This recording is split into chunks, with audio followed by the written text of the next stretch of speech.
Hello, class. So I'm going to attempt to combine chapters 6, 7, and 8 video all in one. I only get 15 minutes, so I'm going to quickly talk about these chapters, okay?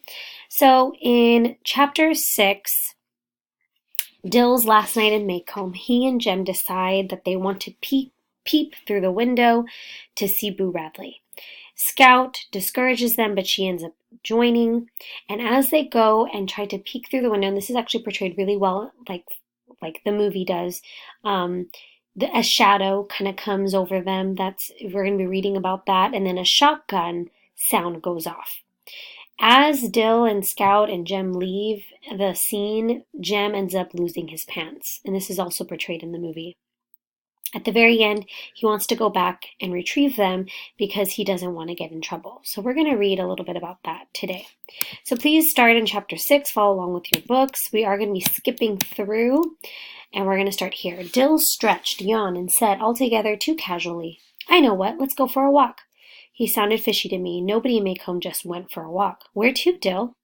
Dill jerked his head in a southerly direction. Jem said, "Okay." When I protested, he said sweetly, "You don't have to come along, Angel May. You don't have to go, remember?"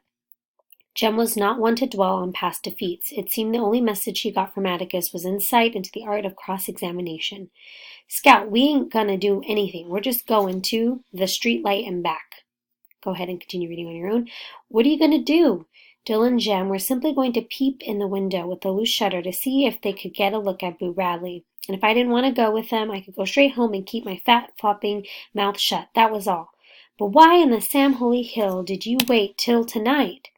"Because nobody could see them at night. Because Atticus would be so deep in a book, he wouldn't hear the kingdom coming. Because if Boo Radley killed them, they'd miss school instead of vacation. Because it was easier to see inside a dark house in the dark than in the daytime. Did I understand?" "Jem, please. Scout, I'm telling you for the last time, shut your trap or go home. I declare to the Lord you're getting more like a girl every day." So they go ahead, and this describes them going under the wire and them going to the house. And the part that I wanted to pick up is here. "Let's try the back window." "Dill, no," I said. Dill stopped and let Jem go ahead. When Jem put his foot on the bottom step, the step squeaked. He stood still, then tried his weight by degrees. The step was silent. Jem skipped 2 steps, put his foot on the porch, heaved himself to it, and teetered along a moment. He regained his balance and dropped to his knees. He crawled to the window, raised his head, and looked in. Then I saw the shadow. It was the shadow of a man with a hat on. At first I thought it was a tree, but there was no wind blowing, and tree trunks never walked. The back porch was bathed in moonlight, and the shadow, crisp as toast, moved across the porch toward Jem. The movie does such a great job portraying that. You can read this on your own. Jem leaped off the porch and galloped toward us. He flung open the gate, danced Dill and me through, and shooed us between 2 rows of squishing collards. Halfway through the collards I tripped, and as I tripped, the roar of a shotgun shattered the neighborhood, which is exactly the way the movie portrays it. This is where they decide that they better go down there, where all the people were coming together, the neighborhood, trying to investigate what the sound was. They'll think it's funny if we don't show up. "What happened?" asked Jem. Obviously, he's trying to pretend he doesn't know. "Mr. Raleigh shot at a N-word in his collared patch." "Oh, did he hit him?" "No, Miss Stephanie. Shot in the air. Scared and pale, though. Says if anybody sees a white N-word around, that's the one. Says he's got the other barrel waiting for the next sound he hears in that patch. And next time he won't aim high, be it dog, N-word, or Jem Finch." "Ma'am?" asked Jem. Atticus spoke. Where's your pants, son?" Obviously, this is just irony. She doesn't actually know that Jem was actually there, by the way. "Pants, sir." "Pants." It was no use. In his shorts, before God and everybody, I sighed. Mr. Finch?" In the glare from the streetlight, I could see Dill hatching one. His eyes widened. His fat, cherub face grew rounder. "What is it, Dill?" asked Atticus. "Oh, I want 'em from him," he said vaguely. "Won them? How?" Dill's hand sought the back of his head. He brought it forward and across his forehead. "We were playing strip poker up yonder by the fish pole," he said. Surprisingly, guys, this excuse or lie, I should say, worked. Please don't think strip poker is the way we would see it today. It was very innocent play back in this time. Moving along. This is the part where you're going to read on your own when Jem is trying to tell Scout that he wants to go back for his pants. He went the back way through Deer's pasture, across the schoolyard, and around to the fence. I thought at last that was the way he was headed. It would take longer, so it was not time to worry yet. I waited until it was time to worry and listened for Mr. Radley's shotgun. Then I thought I heard the back fence squeak. It was wishful thinking.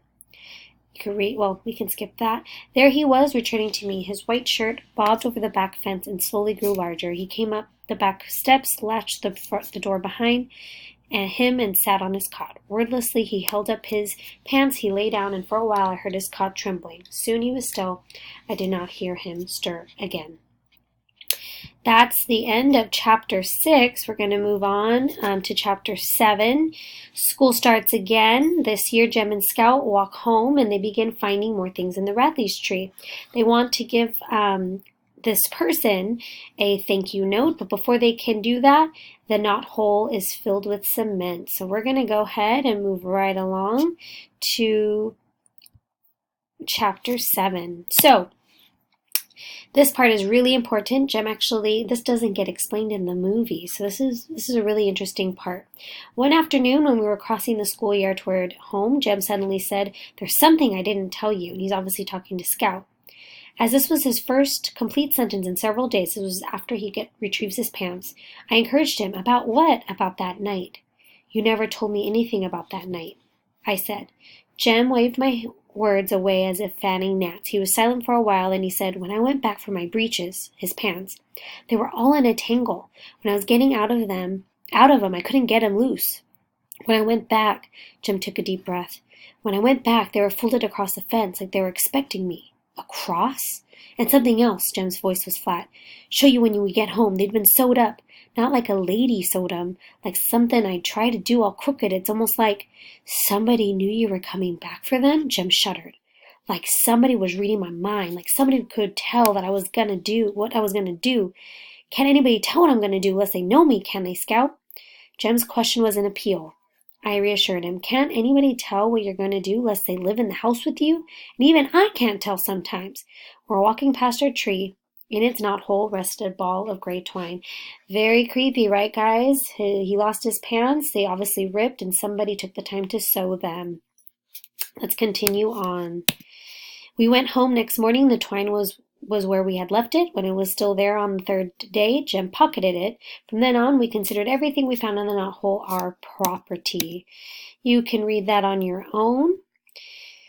This talks about some figures they find, some hand-carved wooden figures, and this is kind of another creepier part. He held them down to me. They were almost perfect miniatures of 2 children.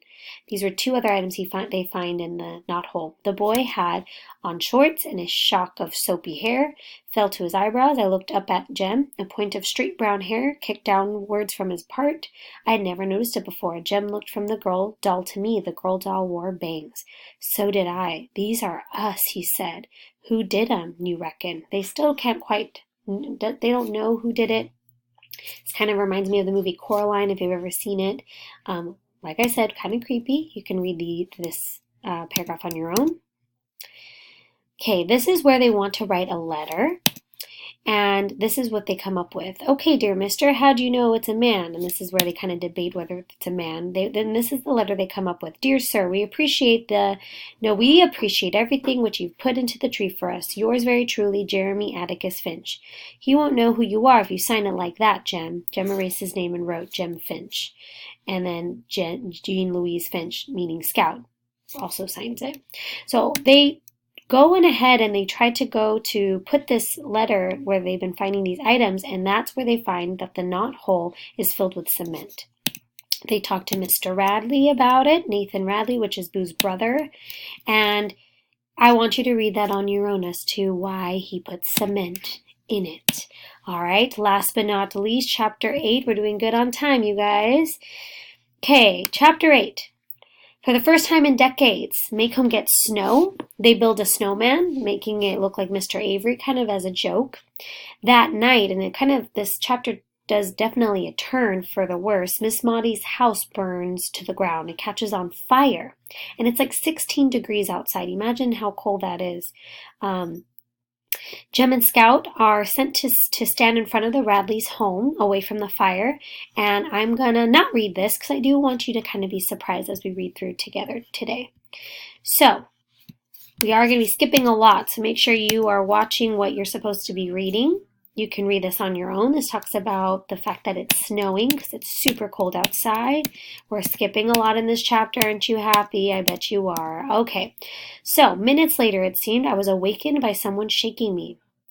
Atticus's overcoat was spread across me. Is it morning already?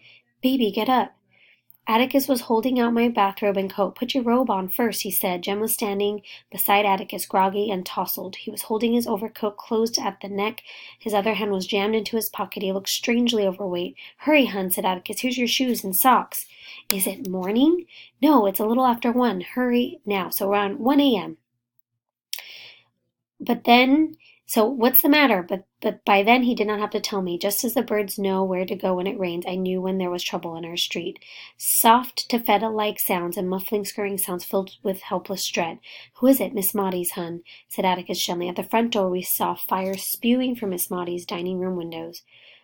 I expect so, said Atticus. Now listen, both of you go down and stand in front of the Radley place. Keep out of the way. Do you hear? See which way the wind's blowing? Oh, said Jem. Atticus reckoned we ought to start moving the furniture out. Basically, guys, Miss Maudie's next door. Her house is on fire. The wind's blowing towards Jem and Scout's home, so their house could potentially catch on fire. So that's why he's having them stand in front of the Radley home.